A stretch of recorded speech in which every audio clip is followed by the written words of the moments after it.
অবশেষে উদ্ধার হলো মনু নদীতে তলিয়ে যাওয়া ধর্মনগর কলেজের প্রথম বর্ষের ছাত্র দেবজ্যোতি ঘোষের মৃতদেহ।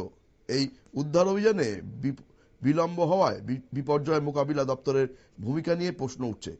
উত্তর জেলার ধর্মনগর কলেজের প্রথম সেমিস্টারের ছাত্র দেবজ্যোতি ঘোষ তিনি মনু নদীতে চান করতে গিয়ে তলিয়ে গিয়েছিলেন। সাঁতার কাটতে জানতেন না বলেই এই সমস্যা হয়েছিল, আর অবশেষে তার মৃতদেহ উদ্ধার হলো। এই উদ্ধার করতে বিপর্যয় মোকাবিলা কমিটির যারা সদস্য আছে তারা অযথা বিলম্ব করেন বলেই অভিযোগ উঠছে। বিষয়টিকে কেন্দ্র করে স্থানীয়দের মধ্যে ক্ষোভ ছড়িয়েছে। শুনে নেব এই বিষয়ে সংশ্লিষ্টের বক্তব্য।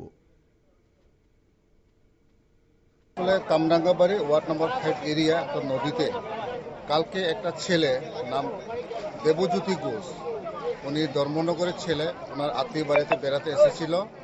তো আনুমানিক কালকে রাত দুপুর 12:30টার দিকে তারা অন্যান্য 3জন বন্ধু সহ তারা 4 জন মিলে নদীতে স্নান করতে এসেছিল।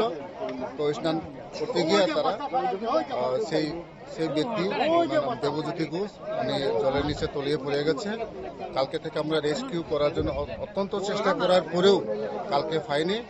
তো আজকে আবার অপারেশন শুরু করায় আমরা এই মতো এখন আমরা ওনার মৃতদেহ আমরা বের করতে পেরেছি নদীর জলের নিচে থেকে। এখন মৃতদেহটা কোথায় নেওয়া হবে বা কার কাছে দেওয়া হবে? মৃতদেহ এখন আমরা হসপিটালে নিতে হবে প্রসিডিউর মেনটেন করে, পোস্টমর্টমের পরে কনসার্ন মালিকের কাছে, মা বাবার কাছে আমরা মৃতদেহটা আমরা তুলে দেওয়া হবে। মৃতদেহটা যিনি মারা গেছেন দেবজ্যোতি ঘোষ, ওনার সাথে আরো 3জন, মূলত ওরা 4 জন ছিলেন। বাকিরাও কি ধর্মনগরের বাড়ি? 2জন আগরতলা, 1জন লোকাল স্থানীয় বাসিন্দা, আর উনি শুধু ধর্মনগরের। তো দেবজ্যোতি ঘোষ মূলত কোন এলাকা, কার বাড়িতে এসেছিলেন? অজিত ঘোষের বাড়িতে অনুষ্ঠানে এসেছিলেন। আমরা শুনলাম স্থানীয় সংশ্লিষ্ট বক্তব্য। তিনি জানালেন যে অনুষ্ঠানে এখানে এসেছিলেন এবং তারপরে বন্ধুদের সাথে চান করতে নেবে মনু নদীর জলে তলিয়ে গেছিলেন দেবজ্যোতি ঘোষ। কিন্তু কেন 24 ঘন্টা বাদে বিপর্যয় মোকাবিলার দলের সদস্যরা তারা ডুবুরি জলে নামালেন ওই ছাত্রকে উদ্ধার করার জন্য, সেটা নিয়ে প্রশ্ন উঠছে। এই নিয়ে ক্ষোভ তৈরি হয়েছে স্থানীয় মানুষদের মধ্যে। নজর রাখবো পরবর্তী খবরের দিকে। তার আগে নিয়ে নেব ছোট্ট একটা বিজ্ঞাপন বিরতি।